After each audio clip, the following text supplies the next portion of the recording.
جب بھی انہیں اللہ تعالیٰ موقع دے تو وہ ثبوت اور شواہد کے ساتھ بات کریں گے تو ہم پھر کسی حتمی نتیجے پر پہنچ سکتے ہیں. خرم صاحب، آپ اس وقت وزیر دفاع تھے سر، آپ کو کمیشن نے بلایا، اور سر اگر نہیں بلایا، اگر بلایا جاتا تو آپ کا کیا موقف ہوتا اس پر؟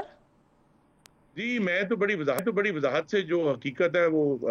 کمیشن کے سامنے رکھنی تھی کہ وزارت دفاع جو ہے یہ جو فیصلہ تھا پورے دھرنے کو ٹیکل کرنے کا، اس میں کسی وقت بھی وزارت دفاع شامل نہیں تھی. ٹھیک، صحیح. دستگیر صاحب ذرا تھوڑا سا آگے بڑھتے ہیں. 2 دن بعد اب ضمنی الیکشنز ہونے جا رہے ہیں، جس میں زیادہ تر نشستیں وہ ہیں جو پاکستان مسلم لیگ نون کی طرف سے خالی کی ہوئی ہیں. تو کیا سمجھتے ہیں سر، یہ تمام نشستیں واپس جیتنے کی پوزیشن میں اس وقت پاکستان مسلم لیگ نون ہے؟ اس وقت کے نواز شریف صاحب جو کہ حکومت سے خود کو علیحدہ انہوں نے رکھا ہوا ہے، دیگر جو سینئر رہنما ہیں وہ بھی حکومت پر تنقید کر رہے ہیں، تو ایسی سچویشن میں آپ سمجھتے ہیں کہ جو ویکنٹ سیٹیں ہیں جو پاکستان مسلم لیگ نون کی چھوڑی ہوئی ہیں وہ دوبارہ آپ لوگ حاصل کر لیں گے؟ جی مجھے تو بہت توقع ہے کہ انشاءاللہ مسلم لیگ نون جو ہے اپنی نشستیں دوبارہ حاصل کرے گی اور آگے بڑھیں گے، کیونکہ عوام یہ بھی تو دیکھ رہے ہیں کہ دوسری طرف آپشن کی طرف یہی ہے جو کل ہم نے صدر مملکت کے خطاب کے دوران دیکھا کہ سوائے ہلڑ بازی کے اور ٹانگیں اور گردنیں توڑ دینے کی دھمکیوں کے اور ایک دن مفاہمت اور دوسرے دن جو ہے وہ بغاوت کے، تو دوسری طرف بھی کوئی ایسا پرکشش آپشن موجود نہیں ہے جس کے ساتھ عوام جائے. تو میری یہی توقع کہ انشاءاللہ اب جب کہ حکومتیں قائم ہو چکی ہیں وفاق میں اور پنجاب میں، کہ انشاءاللہ عوام کا فیصلہ ہمارے حق میں دوبارہ آئے گا. صحیح. اچھا خرم صاحب، ایک طرف آپ یہ سمجھتے ہیں کہ عوام کا جو فیصلہ ہوگا وہ آپ کے حق میں آئے گا، دوسری طرف آپ کے ہی پارٹی کے بڑے رہنما جو ہیں، رانا ثناء اللہ ہو گئے، سعد رفیق صاحب ہو گئے، جاوید لطیف صاحب ہو گئے، پارٹی ان کو کہہ رہی ہے، پارٹی ان کو آفر کر رہی ہے، لیکن اس کے باوجود بھی یہ کانٹیسٹ کرنے کے لیے تیار نہیں ہے، الیکشن میں حصہ نہ لینے کا یہ فیصلہ کر رہے ہیں. آپ کو سر پارٹی نے آفر کی تھی ضمنی الیکشن میں حصہ لینے کے لیے؟ جی پارٹی نے آفر کی تھی، لیکن میں اس میں پھر کیا سراہی کر سکتا ہوں کہ ہم سب لوگ جو اپنے اپنے حلقوں میں، اور ان حلقوں سے بہت ہماری گہری ان میں جڑیں ہیں، روٹس ہیں، تو ہم سب کی تو یہی خواہش ہے کہ ہم اپنے حلقوں سے ہی کامیاب ہوں جب بھی اللہ تعالیٰ موقع دے گا، اور ہم اپنے حلقوں تک ہی جو ہے نا اپنے آپ کو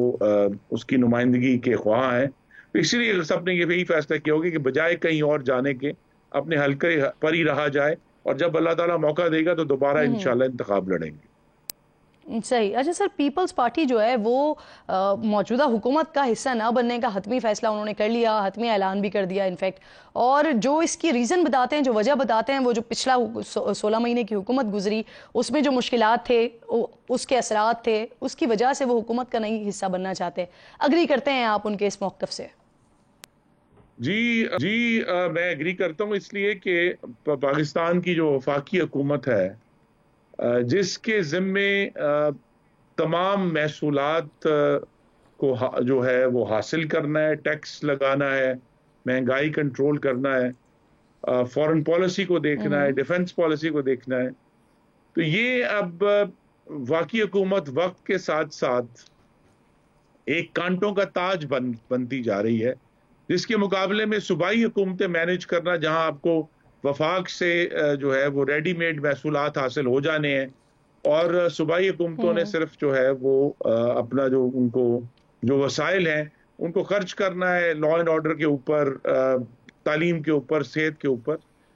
تو اس وقت تو سیاسی طور پہ جو صوبائی حکومتیں ہیں وہ زیادہ پرکشش آپشن ہے وفاقی حکومت سے.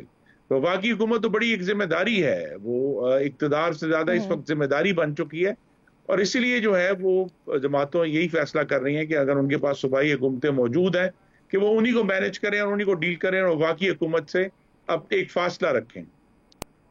اچھا سر، آپ کی اپنی جماعت کے کچھ سینئر رہنما ہیں جن کے جو یہ کہہ رہے ہیں کہ میاں صاحب دوبارہ پارٹی کی صدارت سنبھالنے جا رہے ہیں. سر اگر ایسا ہو رہا ہے تو یہ کب تک ممکن ہے، کب تک متوقع ہے، اور کیا پارٹی کے اندر مزید بھی تبدیلیاں لائی جائیں گی، اور سب سے امپورٹنٹ یہ کہ ضرورت کیا پیش آ گئی اس کی؟ جی عرفان صدیقی صاحب نے یہ بات کی ہے، اور ابھی تک پارٹی میں باقاعدہ طور پہ چونکہ پارٹی کی سینٹرل ورکنگ کمیٹی کی حالیہ ہفتوں میں کوئی میٹنگ نہیں ہوئی، تو پارٹی میں باقاعدہ طور پہ اس کا کوئی ابھی اندیا نہیں دیا گیا. لیکن تمام جو کارکن ہیں مسلم لیگ نون کے وہ اس سے خوش آئند سمجھتے ہیں کہ محمد نواز شریف جو ہمارے قائد ہیں وہ پارٹی کی صدارت سنبھالیں، اور پھر صدارت سنبھالنے کے بعد پارٹی کو جو اگلا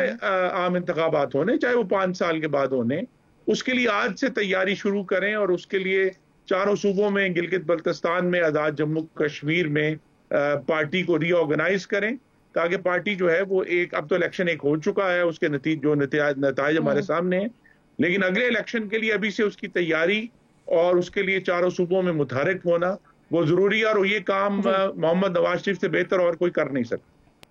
اچھا، اب سر آپ نے عرفان صدیقی صاحب کا تذکرہ خود چھیڑ دیا، نواز شریف صاحب کے بڑے قریبی ساتھی ہیں، پاکستان مسلم لیگ نون کے بیانیہ بنانے میں عرفان صاحب کا بڑا اہم کردار ہوتا ہے۔ وہ کہہ رہے ہیں کہ میاں صاحب چوتھی بار وزیر اعظم بننے کے لیے تیار نہیں تھے۔ سر کیا واقعی ایسا تھا؟ کیونکہ اگر ایسا تھا تو آپ لوگوں کی تو جو پوری کی پوری کیمپین تھی وہ پاکستان کو نوازوں کے نام سے تھی، تو پھر سر